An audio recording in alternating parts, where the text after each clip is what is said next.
avec ces installations, au niveau de la sécurité du travail, il y a beaucoup de choses qui vont changer.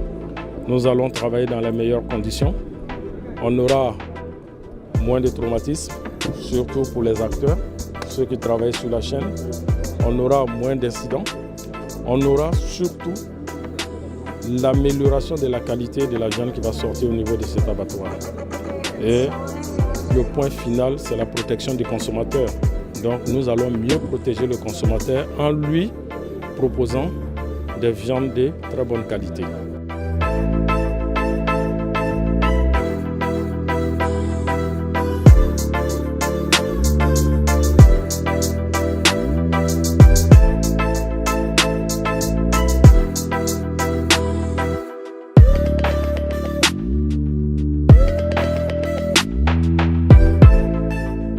Nous sommes venus sur le terrain nous rendre compte du travail qui se fait au niveau de notre abattoir. Vous avez vu que tout à l'heure, on a même prévu des salles d'attente aux animaux. De ces salles d'attente, ils arrivent à la salle d'abattage et il y a tout un système qui est mis en place, tout un mécanisme qui est mis en place pour que à la sortie, le consommateur ait un produit sécurisé.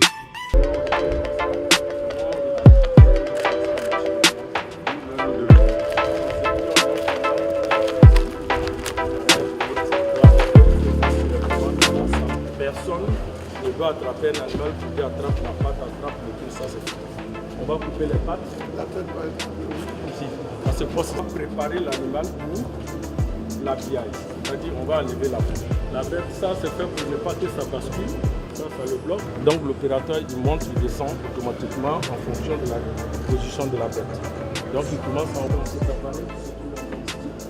L'abattoir va permettre de compresser l'endroit pour nous éviter au plus nord.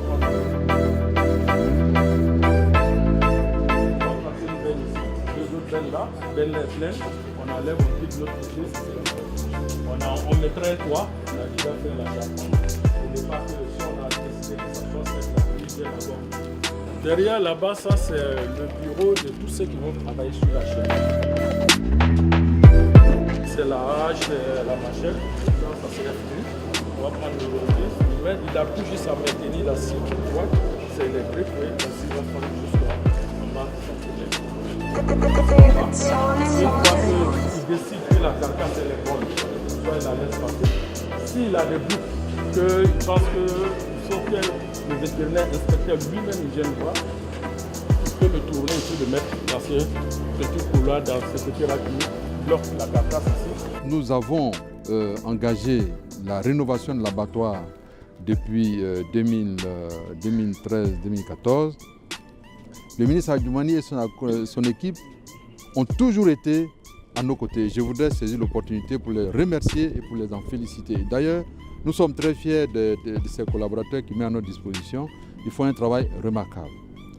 Le coût de l'opération se décompose en plusieurs volets. Tous les compartiments que nous avons visités, quand on met tous les coûts ensemble, nous sommes d'abord à 10 milliards pour les infrastructures et nous sommes à 6-7 milliards pour les coûts d'entretien qui sont déjà engagés et qui sont prévus, ce qui va nous porter à près de 17-18 milliards. Mais au-delà de ces coûts, nous entrevoyons de disposer de camions frigorifiques pour alimenter les grands marchés à Abidjan.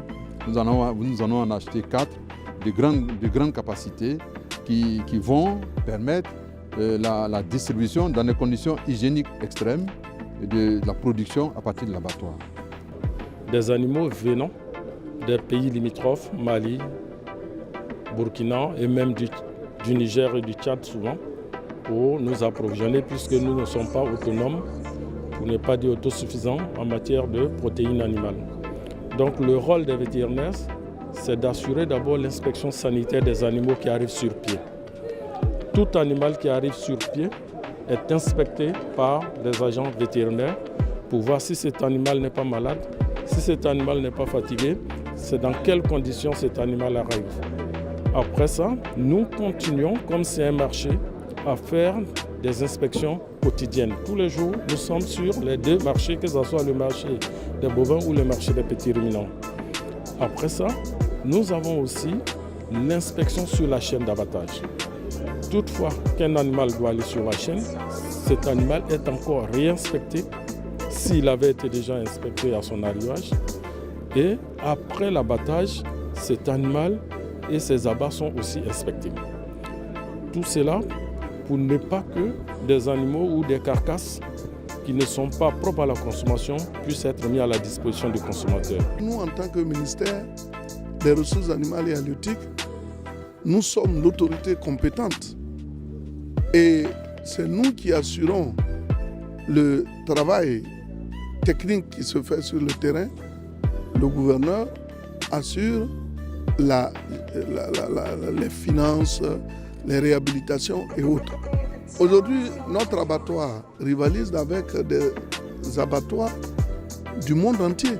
Et au niveau de la sous-région, c'est-à-dire de l'Afrique de l'Ouest, la salle d'abattage que vous voyez là est la meilleure. Si nous voulons faire des comparaisons, c'est dire que c'est vrai, avant, quand on parle d'abattoir de Port-Boué, ça laisse à désirer. Mais aujourd'hui, il y a un travail important qui est fait par le district qu'il faut saluer.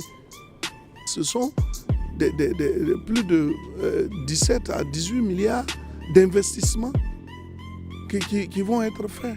Sont automatiquement déviés dans cette salle par les services vétérinaires eux-mêmes. Donc il y a une autre salle qu'on a mise. Comme les boyaux, les intestins, tout est vidé. Ça va permettre vraiment du travail parce que les conditions de nettoyage sont très importantes. Si on veut faire passer, si on fait passer, si on veut bloquer, on fait ça, ça bloque, ça passe de l'autre côté. Sur chaque rail, on peut installer des centaines de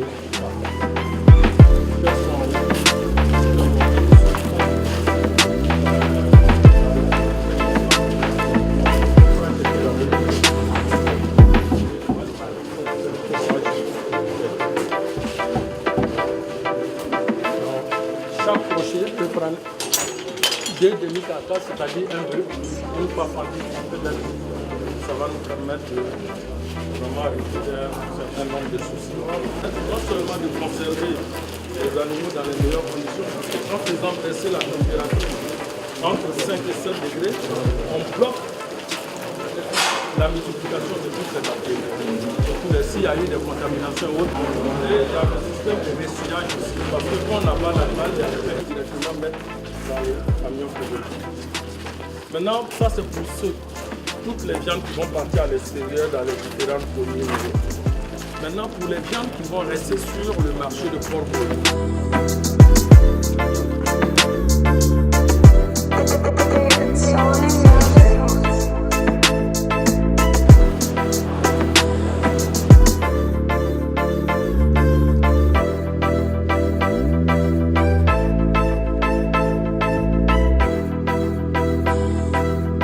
Le travail que nous allons faire sur cette chaîne ne sera plus le même que nous faisions avant. D'abord, aujourd'hui nous allons travailler sur sous-décharge. Les casques que nous a donnés sera utilisé pour nous protéger et travailler dans les meilleures conditions. Nous allons travailler en hauteur, nous allons monter, descendre régulièrement dans la journée pour aller voir l'état de la carcasse en haut, pour aller voir l'état de la carcasse plus bas. Et ça nous demande d'avoir des équipements adaptés. Nous aussi, nous allons travailler dans une salle ultra moderne. Les bottes, les tabliers, les blouses, même les gants que nous avons reçus aujourd'hui sont des gants en maille. Il arrive que le vétérinaire inspecteur qui inspecte, qu'il peut avoir une erreur et qu'il se blesse avec le couteau.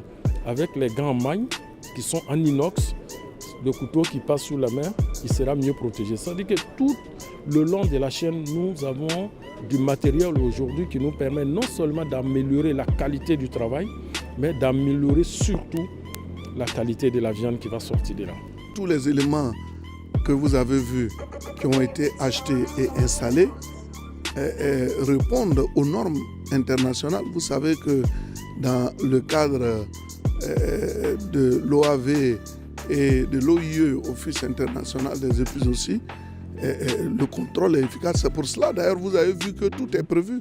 Même l'animal qui arrive boiteux, il y a une disposition qui est prise pour qu'il soit vraiment à l'aise, même si sa destination, c'est l'abattage. Quand vous voyez, à un moment donné, on sélectionne. Quand l'animal est malade ou bien présente quelques difficultés dues à la maladie et autres, mais la carcasse est directement orientée dans une autre salle en vue de sa destruction. Donc c'est dire que tout ici est prévu. Le consommateur ivoirien doit être heureux et fier du travail que fait le district. Et également le ministère des Ressources animales et halieutiques.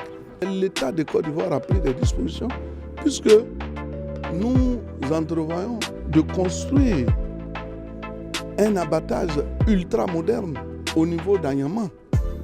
Mais le district d'Abidjan et le ministère, nous sommes en train de mettre en place une politique d'ouverture grâce à laquelle des investisseurs viendront. C'est vrai, un seul abattoir ne peut pas suffire. Celui de Port-Boué va toujours continuer d'exister, mais il y aura un autre abattoir, mais cette fois-ci qui va rayonner au niveau de la sous-région.